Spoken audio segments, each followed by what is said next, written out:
first generation of gaming computers, such as the Sinclair ZX Spectrum and the Acorn Electron, came out of Cambridge, and the city continues to excel in the gaming industry.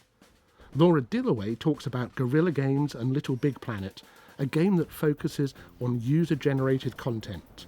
It has 3 core elements: playing, creating, all following the main character Sackboy through a series of escapades.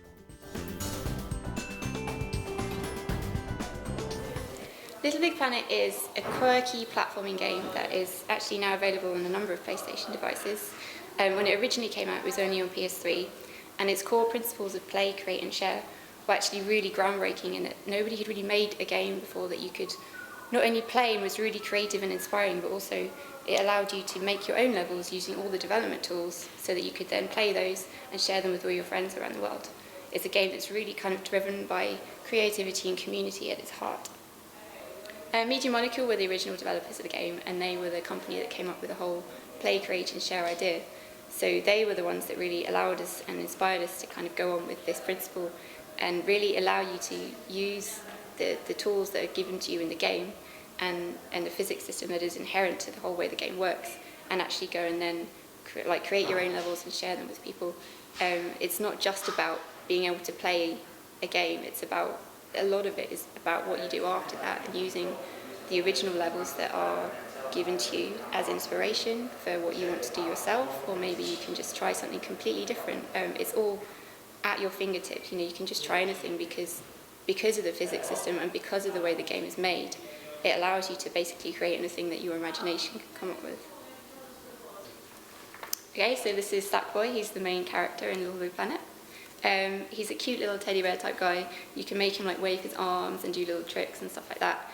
One of the main catches is that you can customize him though, so you can change what color he is or what he's wearing. There's loads and loads of different outfits that you can give to him, or different stickers that you can stick on his face or stick on your friends' faces. As I said, it's a really community-driven game, and a part of that is that you play with other people and you can decorate them as well if they don't run away from you fast enough. So yeah, I think he's a really cute character and really fun to work with.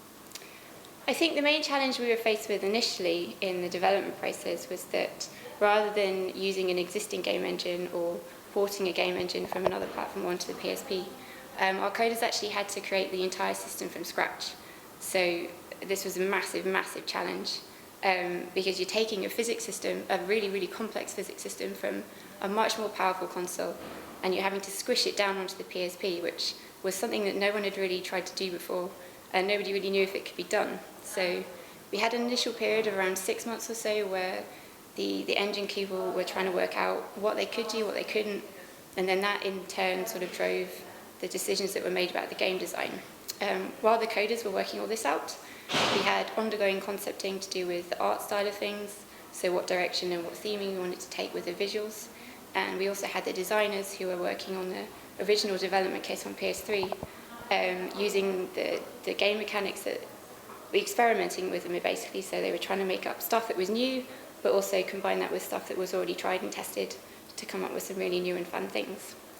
There's always a number of milestones fairly early on in a project, so once we had the game engine running, we had to start producing some levels so that we could test out our theories and also prove that what we were doing was going to work.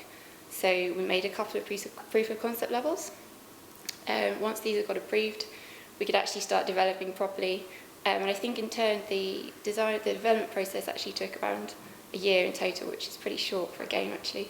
Although working on the PSP did mean that the turnaround was slightly faster. Today I think we've sold well over 2 million copies. And I think the most proud moment that we've had as a studio was when we won the BAFTA for Best Handheld Game. That's something I'm going to be proud of for a while. So. We hope these films have inspired you. Collusion would love to see your Cambridge Invents interviews. Maybe you have an invention to share, or you know someone who does. You can use the hashtag CambridgeInvents to share your films with us, and also to tweet us about other Cambridge inventions you'd like us to profile.